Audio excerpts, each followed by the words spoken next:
Good morning, beautiful person. Here I am again, walking outside in beautiful, beautiful summer Winnipeg. And I'm still listening to the Mindset book by Carol Dweck. The 14-day challenge is over, but I'm still knee-deep in this in this book.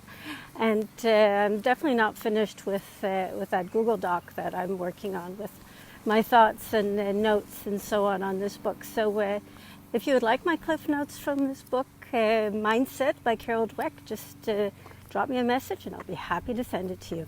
So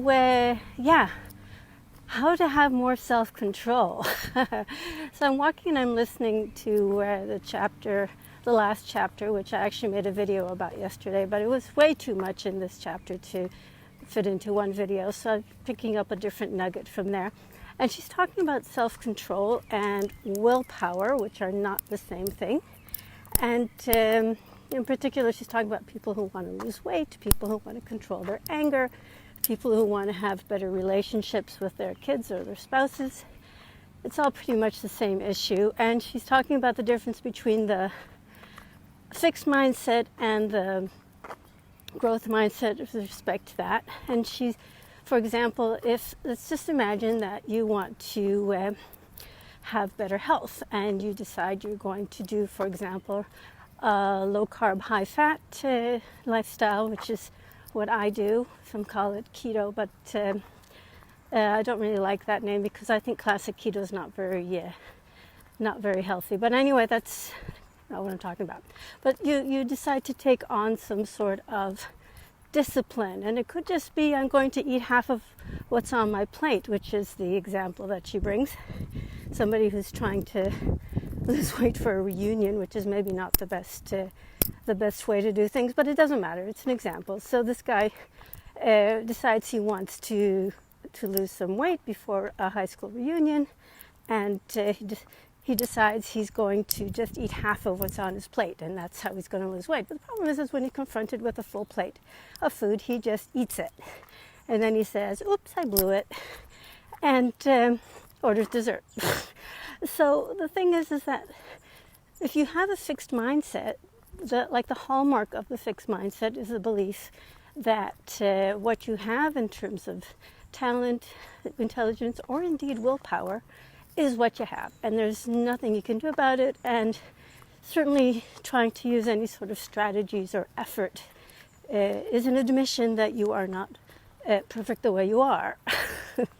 And so this person is not willing to look at any strategies. Like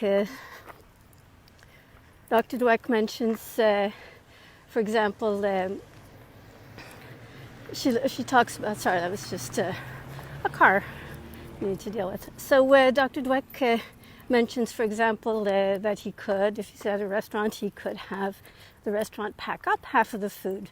He could order more vegetables. Like, there's lots of strategies he could use. Personally, I can think of better ones, but it doesn't matter. The point is that there are things that he could do in order to improve his chances of success, but he doesn't bother with them because he's like, I just have to be strong. It's all about the willpower. Now, we know, if we're humans, we know that willpower is highly overrated.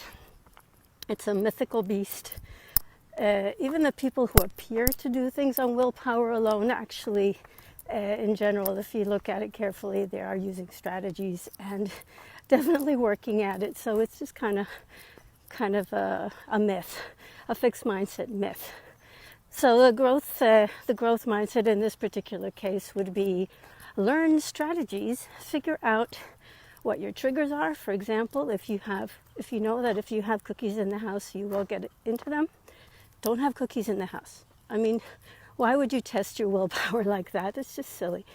But again, somebody who has a fixed mindset might say, well, I should be able to not do this. And if I can't do this without any sort of change or accommodation in my lifestyle, then obviously I'm just a failure, and which is a great excuse to not do anything. That's the other thing, is like we spend our lives looking for excuses, don't we? And the thing about the growth mindset is that it helps us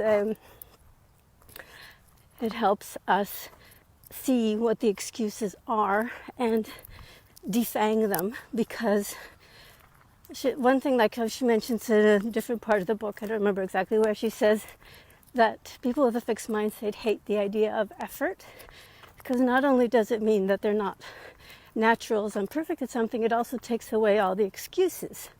She mentions somebody who says, I could have been Yo-Yo Ma.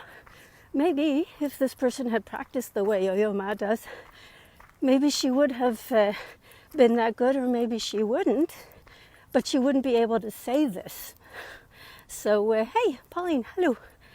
So, anyway, I was going to wrap this up. Probably going to be talking about this for a long time, because there's just so much in this book. And every time I will certainly be adding and fixing up and adding more information to that Google Doc. So if you would like access to it, or if you'd like a PDF of it, which is more likely, drop me a message and I'll be happy to send it to you. So everyone, have a great day. Remember, I love you. Talk to you again soon.